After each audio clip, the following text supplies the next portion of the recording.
ಸ್ನೇಹಿತರೆ ನಮಸ್ಕಾರ. ನಾನು ನಿಮ್ಮ ರಾಕೇಶ್ ಶಾರುಂಡಿ. ಧರ್ಮಸ್ಥಳದ ಸುತ್ತಮುತ್ತ ನಡೆದಿರೋ ನಿಗೂಢ ಹತ್ಯೆ ಹಾಗೂ ಲೈಂಗಿಕ ದೌರ್ಜನ್ಯದ ಕೇಸ್ಗೆ ಸಂಬಂಧಪಟ್ಟ ಹಾಗೆ ಈ ಕ್ಷಣದ ಎಕ್ಸ್ಕ್ಲೂಸಿವ್ ಅಪ್ಡೇಟ್ ಏನಿದೆ ಅನ್ನೋದನ್ನು ನೋಡ್ತಾ ಹೋಗೋಣ.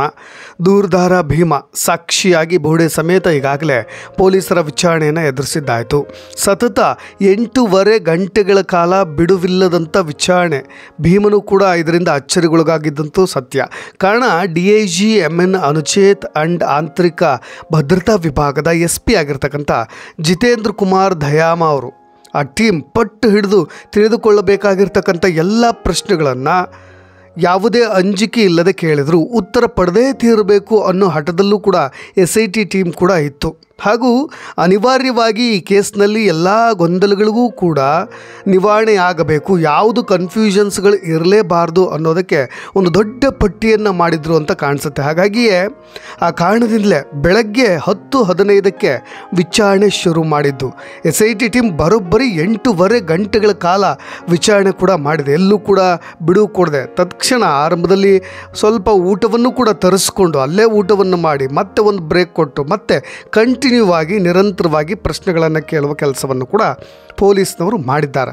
ಸ್ನೇಹಿತರೆ, ಭೀಮ ವಿಚಾರಣೆ ಮುಗಿಸಿ ವಾಪಸ್ ತಮ್ಮ ವಕೀಲರ ಜೊತೆ ವಾಪಸ್ ಹೊರಟಾಗ ಸರಿಯಾಗಿ ಸಮಯ ರಾತ್ರಿ 7:20 ಮಂಗಳೂರಿನ ಕದ್ರಿ ಮಲ್ಲಿಕಟ್ಟೆಯ ಸರ್ಕಾರಿ ಅತಿಥಿ ಗೃಹದಿಂದ ಜಿಟಿ ಆ ಜಡಿ ಮಳೆ ಸುರಿಯೋ ಮಳೆಯಲ್ಲೇ ವಕೀಲರ ಕಾರತ್ತಿ ವಾಪಸ್ ವಕೀಲರ ಮನೆ ಕಡೆ ಹೋಗಿಬಿಟ್ರು.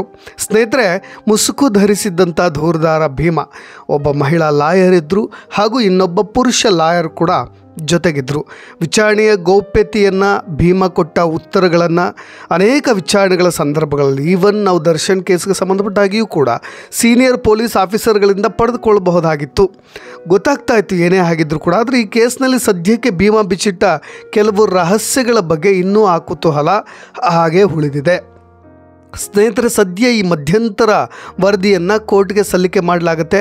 ಹಾಗಾಗಿ ಏನೆಲ್ಲ ವಿಚಾರಣೆ ಆಯಿತೋ ಅವೆಲ್ಲವೂ ಕೂಡ ಚಿತ್ರೀಕರಣ ಮಾಡಲಾಗಿದೆ, ವಿಡಿಯೋ ರೆಕಾರ್ಡ್ ಕೂಡ ಮಾಡಲಾಗಿದೆ, ಫೋಟೋ ಕೂಡ ತೆಗೆದುಕೊಂಡಿದ್ದಾರೆ. ಹಾಗಾಗಿ ಇದು ಕೂಡ ಮುಂದೆ ಕೇಸ್ನಲ್ಲಿ ವ್ಯಾಲಿಡ್ ಎವಿಡೆನ್ಸ್ ಕೂಡ ಆಗಿ ಬದಲಾಗಲಿದೆ. ಈಗಾಗಲೇ ಇವತ್ತು ಅದನ್ನು ಕೋರ್ಟ್ಗೆ ಸಬ್ಮಿಟ್ ಮಾಡುವ ಎಲ್ಲ ಸಾಧ್ಯತೆಗಳು ಕೂಡ ಇದೆ. ಭೀಮನನ್ನು ಪೊಲೀಸ್ನವರು ಕಸ್ಟಡಿಗೆ ತೆಗೆದುಕೊಳ್ತಾರಾ ಅನ್ನೋ ಕನ್ಫ್ಯೂಷನ್ಸ್ ಕೂಡ ಇದ್ವು. ಆದರೆ ಅಜ್ಞಾತ ಸ್ಥಳಕ್ಕೆ ಮತ್ತೆ ಭೀಮ ವಾಪಸ್ ಆಗಿಬಿಟ್ರು. ಎಲ್ಲಿದ್ದಾರೆ, ಹೇಗಿದ್ದಾರೆ ಅನ್ನೋ ಯಾವುದೇ ಗೌಪ್ಯತೆಯನ್ನು ವಕೀಲರು ಈಗ ಸದ್ಯದ ಮಟ್ಟಿಗೆ ಕಾಪಾಡಿಕೊಳ್ತಾ ಇದ್ದು ಇಮೇಲ್ ಮುಖಾಂತರವಾಗಿ SIT ಟೀಮ್ಗೆ ಆತ ಎಲ್ಲಿ ಉಳಿತಾನೆ ಅನ್ನೋದನ್ನು ಮೇಲ್ ಮಾಡಿದ್ದಾರೆ. ಸದ್ಯ ಭೀಮನ ರಕ್ಷಣೆಯನ್ನು ಆತನ ಪರ ವಕೀಲರೇ ನೋಡಿಕೊಳ್ಳಿದ್ದಾರೆ. ಆತನಿಗೆ ಅಲ್ಲೇ ಸುಭದ್ರತೆ ಇದೆ ಅನ್ನೋದು ಆತನ ನಂಬಿಕೆ ಕೂಡ. ಅಲ್ಲಿ ಯಾವುದೇ ಸಮಸ್ಯೆಗಳು ಇಲ್ಲ ಅನ್ನೋದನ್ನು SIT ಟೀಮ್ಗೆ ಆತ ಖಾತರಿಪಡಿಸಿದ್ರಿಂದಲೇ ಆತನನ್ನು ಕಸ್ಟಡಿಗೆ ತೆಗೆದುಕೊಳ್ಳದೆ ವಕೀಲರ ಜೊತೆಗೆ ಕಳಿಸ್ಕೊಟ್ಟಿದ್ದಾರೆ. ಆದರೆ ಇಲ್ಲೊಂದು ವಕೀಲ ಧನಂಜಯ ಅವರ ಬಳಿ ಭೀಮ ಕನ್ಫೆಸ್ ಮಾಡಿರೋದನ್ನು ನೋಡಿದ್ರೆ ವಿಚಾರಣೆ ವೇಳೆಯೂ ಕೂಡ ಆತ ವೆರಿ ಕಾನ್ಫಿಡೆಂಟ್ ಆಗಿ ಆನ್ಸರ್ ಮಾಡಬೇಕಾಗತ್ತೆ. ಎಲ್ಲಿಯೂ ಕೂಡ ವಿಚಲಿತನಾಗದೆ, ಭಯ ಭೀತಿಗೊಳ್ಳದೆ, ಹೌದು ನನಗೆ ಪಾಪ ಪ್ರಜ್ಞೆ ಕಾಡ್ತಾ ಇದೆ, ನಾನು ಹೇಳಿದ್ದೆಲ್ಲವೂ ಸತ್ಯ, ನಾನು ಶವ ಹೂತಿಟ್ಟ ಜಾಗವನ್ನು ಖಂಡಿತವಾಗಿಯೂ ನಿಮಗೆ ತೋರಿಸ್ತೀನಿ, ನನಗೆ ಎಲ್ಲವೂ ಕೂಡ ನೆನಪಿದೆ, ಯಾವುದನ್ನೂ ಕೂಡ ಮಾರುತ್ತಿಲ್ಲ, ಹೂತಿಟ್ಟ ಶವಗಳಲ್ಲಿ ಮಹಿಳೆಯರದ್ದೇ ಹೆಚ್ಚು ಅನ್ನೋದು ನನಗೆ ಕೂಡ ಗೊತ್ತು, ಕೆಲ ಮಹಿಳೆಯರ ಶವಗಳು ಕೂಡ ನಗ್ನ ಸ್ಥಿತಿಯಲ್ಲಿದ್ವು, ಯಾರೋ ಅದರ ಮೇಲೆ ಬಲಾತ್ಕಾರ ಮಾಡಿದ ರೀತಿಯಾಗಿತ್ತು, ಅನಾಥ ಶವಗಳು ಅಂತ ನಾನು ಆರಂಭದಲ್ಲಿ ಭಾವಿಸಿದ್ದೆ, ಆನಂತರ ನನಗೆ ಅನುಮಾನ ಬರಲಿಕ್ಕೆ ಶುರುವಾಯಿತು, ನನಗೆ ಯಾರ ಭಯವೂ ಇಲ್ಲ, ಒತ್ತಡವೂ ಇಲ್ಲ, ನಿರ್ಭೀತಿಯಿಂದ ಇಲ್ಲಿ ಬಂದಿದ್ದೀನಿ, ಸಮಗ್ರ ತನಿಖೆಯನ್ನು ನಡೆಸಿ ತಪ್ಪಿತಸ್ಥರಿಗೆ ಶಿಕ್ಷೆ ಕೊಡಿಸಿ ನಾನು ಪಾಲಿಗ್ರಫಿ ಟೆಸ್ಟ್ಗೂ ರೆಡಿ, ನಾರ್ಕೋ ಅನಾಲಿಸಿಸ್ ಟೆಸ್ಟ್ಗೂ ರೆಡಿ, ಎಲ್ಲ ರೀತಿಯಾದಂಥ ಟೆಸ್ಟ್ಗಳಿಗೂ ಸಿದ್ಧನಿದ್ದೀನಿ ಅಂತ ನಿರ್ಭೀತಿಯಿಂದ ಇದೇ SIT ಟೀಮ್ ಮುಂದೆ ಆತ ಒಪ್ಕೊಂಡಿರೋದು ಅನ್ನೋದು ಸದ್ಯದ ಮೂಲಗಳು ಸ್ಪಷ್ಟಪಡಿಸ್ತಾ ಇವೆ. ಒಂದು ವೇಳೆ ವಿಚಾರಣೆ ಎಲ್ಲ ಮುಗಿದಿದ್ದರೆ ಇವತ್ತು ಅದನ್ನು ಮುಂದುವರಿಸೋ ಸಾಧ್ಯತೆಗಳು ಇಲ್ಲದೇ ಇದ್ದರೆ ಈಗಾಗಲೇ SITಯ ಮುಖ್ಯಸ್ಥರಾಗಿರ್ತಕ್ಕಂಥ ಪ್ರಣವ್ ಮೊಹಂತಿ ಈ ವಿಚಾರಣೆಯ ಸಮಗ್ರ ತನಿಖೆ ವಿವರಗಳನ್ನು ಪಡೆದುಕೊಳ್ತಾರೆ. ಯಾಕೆಂದರೆ ಅನುಚೇತು ಮತ್ತು ಜಿತೇಂದ್ರ ಕುಮಾರ್ ದಯಾಮ ಅವರ ಟೀಮ್ ನಿರಂತರ ಪ್ರಶ್ನೆಗಳನ್ನು ಹಾಕಿದೆ. ಅದರ ಕುರಿತಾದಂಥ ವಿವರಣೆಗಳನ್ನು ಪ್ರಣವ್ ಮೊಹಂತಿ ಅವರ ಮುಂದೆ ಇಡಲಾಗುತ್ತೆ ಇವತ್ತು ಡಾಕ್ಯುಮೆಂಟ್ ಸಮೇತ. ಅವರು ಏನು ಹೇಳ್ತಾರೋ ಅದರ ಮುಂದುವರೆದ ಭಾಗವಾಗಿ ಇವತ್ತು ಸಾಧ್ಯತೆಗಳು ಇದೆ ಆತನನ್ನು ಸ್ಥಳ ಮಹಜರಿಗೆ ಕರ್ಕೊಂಡು ಹೋಗಲಿಕ್ಕೆ. ಇನ್ನು ಒಂದು ಚರ್ಚೆ ಕೂಡ ಈ ನಡುವಲ್ಲಿ ಸಾಮಾಜಿಕ ವಲಯದಲ್ಲೂ ಕೂಡ ಕೇಳಿಬರ್ತಾ ಇದೆ. ಅಂದರೆ ಭೀಮ ಈ ತಲೆಬುರುಡೆನ ಮೊದಲೇ ತೋರಿಸಿ ತಪ್ಪು ಮಾಡಿಬಿಟ್ನಾ ಅಂತ. ಏಕೆಂದ್ರೆ ನೋಡಿ, ಸುಪ್ರೀಂ ಕೋರ್ಟ್ ವಕೀಲರಾಗಿರ್ತಕ್ಕಂಥ KV ಧನಂಜಯ ಅವರ ಬಳಿ ಹೋಗಿ ಭೀಮಾ ಸತ್ಯವನ್ನೆಲ್ಲ ಒಪ್ಪಿಕೊಳ್ಳೋ ಮುನ್ನವೇ ಆತ ತಾನು ಹೂತಿಟ್ಟ ಧರ್ಮಸ್ಥಳದ ಗುಡ್ಡದ ಬಳಿಯ ಜಾಗಕ್ಕೆ ಹೋಗಿ ಒಂದು ತಲೆಬುರುಡೆಯನ್ನು ಚೀಲದಲ್ಲಿ ತುಂಬಿ ಸಾಕ್ಷಿಯಾಗಿ ತಂದುಬಿಟ್ಟಿದ್ದ. ಬಹುಶಃ ಆತ ಆ ತಲೆಬುರುಡೆಯನ್ನು ತೆಗೆದುಕೊಳ್ಳುವ ಮುನ್ನವೇ ಆರಂಭದಲ್ಲಿಯೇ ಧನಂಜಯ ಅವ್ರನ್ನ ಭೇಟಿಯಾಗಿದ್ದರೆ ಈ ಧರ್ಮಸ್ಥಳದ ಸುತ್ತಮುತ್ತ ನಡೀತಾ ಇರೋ ಹತ್ಯಾಕಾಂಡಗಳ ಸತ್ಯವನ್ನೆಲ್ಲ ಬಿಚ್ಚಿಟ್ಟಿದ್ರೆ ಈ ರೀತಿಯಾದಂಥ ಕೆಲಸವನ್ನು ಮಾಡಲಿಕ್ಕೆ ಸುಪ್ರೀಂ ಕೋರ್ಟ್ ವಕೀಲರಾಗಿರ್ತಕ್ಕಂಥ ಮೋಸ್ಟ್ ಎಫಿಷಿಯೆಂಟ್ ನಾಲೆಡ್ಜಬಲ್ ವ್ಯಕ್ತಿಯಾಗಿರ್ತಕ್ಕಂಥ ಧನಂಜಯ ಅವರು ಈ ರೀತಿಯಾಗಿ ಹೇಳ್ತಾ ಇರಲಿಲ್ಲ ಅನ್ನೋದು ವಕೀಲರ ವಲಯದಲ್ಲಿನ ಚರ್ಚೆ. ಎಲ್ಲ ಒಂದು ಕಡೆ ಭೀಮಾ ತಪ್ಪು ಮಾಡಿಬಿಟ್ಟ ಅಂತ. ಆದರೆ ಅದಕ್ಕೆ ಕಾರಣ ಕೂಡ ಇದೆ. ಯಾಕೆಂದರೆ ಈ ಮೃತದೇಹವನ್ನೇ ಆತ ಮೊದಲು ತೆಗಿಲಿಕ್ಕೆ ಆಯ್ಕೆ ಯಾಕೆ ಮಾಡಿಕೊಂಡ ಅಂದರೆ ಅದನ್ನು ತೆಗಿಲಿಕ್ಕೆ ಯಾರು ಹೇಳಿದರು, ಏನಕ್ಕೆ ತೆಗೆದುಕೊಂಡು ಬಂದೆ ಅನ್ನೋ ರೀತಿಯಾಗೆಲ್ಲ ಈಗ SIT ಟೀಮ್ ಪ್ರಶ್ನೆ ಮಾಡ್ತಾ ಇದೆ. ಅದು ಆತನಿಗೆ ಅದು ಒತ್ತಡ ತಂದರೂ ಕೂಡ ಅದಕ್ಕಿಂತ ಮುನ್ನ ಈ ಕ್ರೈಮ್ ಸೀನ್ಗಳಲ್ಲಿ ನಾವೇ ಮೊದಲು ಅವುಗಳನ್ನು ಮುಟ್ಟೋ ಮುಖಾಂತರವಾಗಿ ಕೆಲವು ಸಾಕ್ಷಿಗಳನ್ನು ನಾಶ ಮಾಡಿದಂತಾಗುತ್ತೆ, ಅದಕ್ಕೆ ಅವಕಾಶ ಮಾಡಿಕೊಡಬಾರ್ದು ಅನ್ನೋದು ಒಂದು ಟೆಕ್ನಿಕಲ್ ಆಸ್ಪೆಕ್ಟ್ಸ್ ಪಕ್ಕಕ್ಕೆ ಇರೋಣ. ಆದರೆ ಈ ಕೇಸ್ಗೆ ಒಂದು ಮೈಲೇಜ್ ಬೇಕಾಗಿತ್ತಲ್ವ. ಆತ ನೇರವಾಗಿ ಬಂದು ಇದೇ ಸುಪ್ರೀಂ ಕೋರ್ಟ್ ವಕೀಲರ ಮುಂದೆ ನಡೆದಿದ್ದೆಲ್ಲವನ್ನೂ ಕೂಡ ಹೇಳಿದ್ರು. ಮಾಧ್ಯಮಗಳು ತೆಗೆದುಕೊಳ್ತಾ ಇರಲಿಲ್ವ, ಅದನ್ನು ಈ ಮಟ್ಟಕ್ಕೆ ತೆಗೆದುಕೊಂಡು ಹೋಗ್ತಾ ಇದ್ರಲ್ಲ ಗೊತ್ತಿಲ್ಲ. ಒಂದು ರಾಷ್ಟ್ರ ಮಟ್ಟದಲ್ಲಿ ಚರ್ಚೆಗಳು ಶುರುವಾಗಬೇಕಾಗಿತ್ತು. ದೊಡ್ಡ ದೊಡ್ಡ ಮಾಧ್ಯಮಗಳು ಇದರ ಬಗ್ಗೆ ಚರ್ಚೆ ಮಾಡಬೇಕಾಗಿತ್ತು. ಒಂದು ಸೆನ್ಸೇಷನ್ ಕ್ರಿಯೇಟ್ ಮಾಡಬೇಕಾಗಿತ್ತು.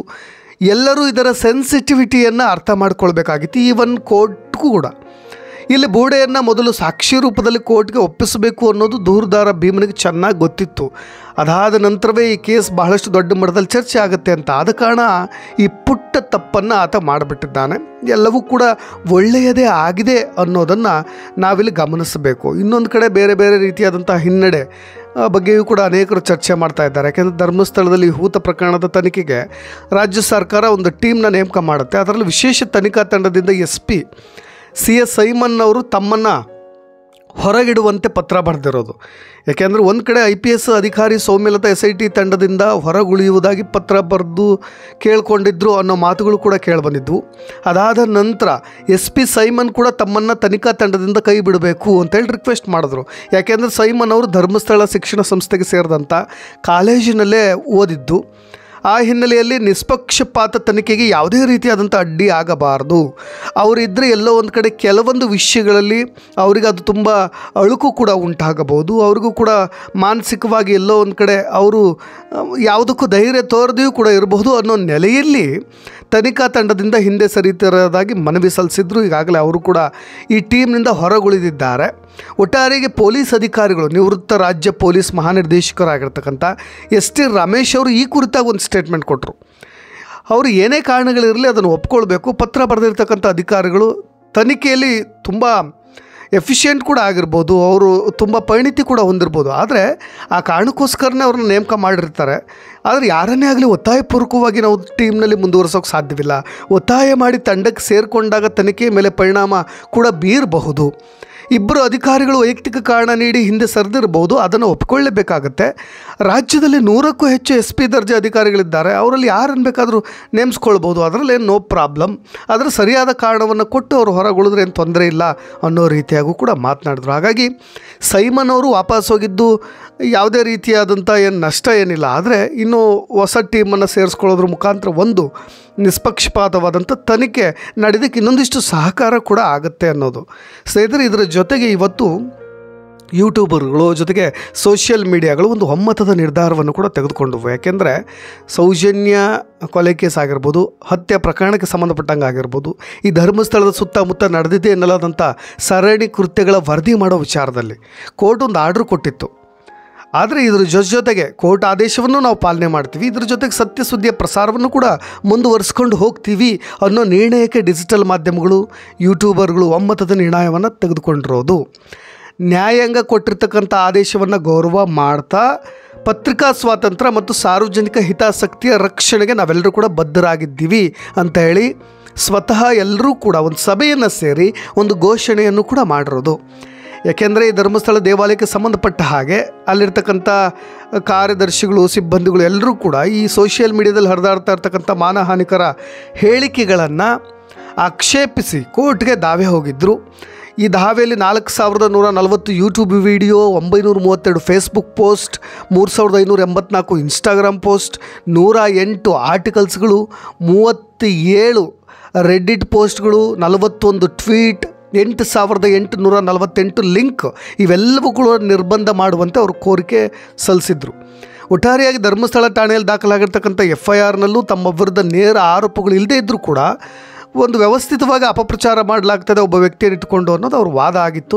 ಅದಾದ ಮೇಲೆ ಸೆಷನ್ ಸಿವಿಲ್ ಕೋರ್ಟ್ ಕೂಡ ನ್ಯಾಯಾಧೀಶರಾಗಿರ್ತಕ್ಕಂಥ ವಿಜಯ್ ಕುಮಾರ್ ಅವರು ಜುಲೈ 18ರಂದು ಏಕಪಕ್ಷೀಯ ಪ್ರತಿಬಂಧಕ ಆದೇಶವನ್ನು ಕೂಡ ಹೊರಡಿಸಿದ್ರು. ಈ ಆದೇಶದ ಅನ್ವಯ ಮುಂದಿನ ವಿಚಾರಣೆಯವರೆಗೆ ಡಿಜಿಟಲ್, ಸಾಮಾಜಿಕ ಮತ್ತು ಮುದ್ರಣ ಮಾಧ್ಯಮಗಳಲ್ಲಿ ಯಾವುದೇ ಮಾನಹಾನಿಕರ ವಿಷಯವನ್ನು ಪ್ರಕಟಿಸದಂತೆ, ಹಂಚದಂತೆ ಪ್ರತಿವಾದಿಗಳು ಮತ್ತು ಅಪರಿಚಿತ ವ್ಯಕ್ತಿಗಳಿಗೂ ಕೂಡ ಕೋರ್ಟ್ ನಿರ್ಬಂಧವನ್ನು ವಿಧಿಸಲಾಗಿತ್ತು.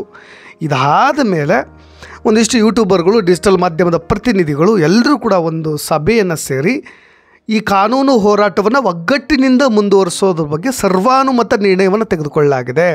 ಅದರ ಜೊತೆಗೆ ಕೋರ್ಟ್ ಹೇಳಿರೋದನ್ನು ಒಪ್ಕೊಳ್ತೀವಿ, ಆದರೆ ಸದರಿ ಆದೇಶವನ್ನು ನ್ಯಾಯಾಲಯದಲ್ಲೇ ಪ್ರಶ್ನಿಸುವ ನಮ್ಮ ಹಕ್ಕನ್ನು ಉಳಿಸಿಕೊಳ್ಳುತ್ತಾ ಯಾವುದೇ ರೀತಿಯಾಗಿ ಕೋರ್ಟ್ ಕೊಟ್ಟಿರ್ತಕ್ಕಂಥ ಆರ್ಡರ್ಗಳನ್ನು ನಾವು ಪಾಲನೆ ಮಾಡ್ತಾ ಮಾನಹಾನಿ ಮಾಡದಂತೆ ಪತ್ರಿಕಾ ಧರ್ಮಕ್ಕೆ ಬದ್ಧರಾಗಿ ಯಾರದ್ದ ಮೇಲೆ ಆಧಾರರಹಿತ ಮಾನನಷ್ಟಕ್ಕೆ ಕಾರಣವಾಗುವ ಸುದ್ದಿಯನ್ನು ಪ್ರಕಟ ಮಾಡದೆ ಈ ವಿಷಯದಲ್ಲಿ ಏಕಪಕ್ಷೀಯವಾಗಿ ನಮ್ಮ ನಿಲುವನ್ನು ವ್ಯಕ್ತಪಡಿಸುವ ಮತ್ತು ನಮ್ಮ ಕರ್ತವ್ಯವನ್ನು ಪಾಲಿಸುವ ಕೆಲಸಕ್ಕೆ ನಾವು ಬದ್ಧರಾಗಿರೋಣ ಅಂತ ಎಲ್ಲರೂ ಕೂಡ ಒಮ್ಮತದ ನಿರ್ಧಾರವನ್ನು ತೆಗೆದುಕೊಂಡಿದ್ದು. ಇದು ತುಂಬ ಸ್ವಾಗತಾರ್ಹ ವಿಷಯ. ಒಂದು ಕಡೆ ಎಲ್ಲ ರೀತಿಯಾಗಿ ಆಶಾದಾಯಕ ಬೆಳವಣಿಗೆಗಳು ಕೂಡ ನಡೀತಾ ಇದ್ದಾವೆ.